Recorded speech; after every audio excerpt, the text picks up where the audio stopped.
يا الله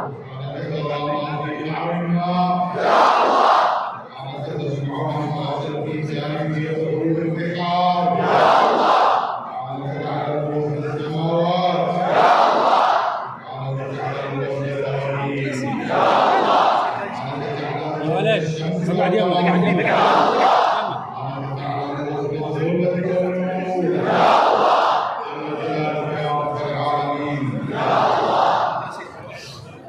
بسم الله الرحمن الرحيم.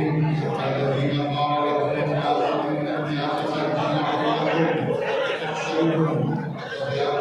إيمانا وقالوا حسبنا الله ونعم الوكيل فانقلبوا بنعمة من الله وفضل لم يمسسهم سوء واتبعوا رضوان الله والله ذو فضل عظيم.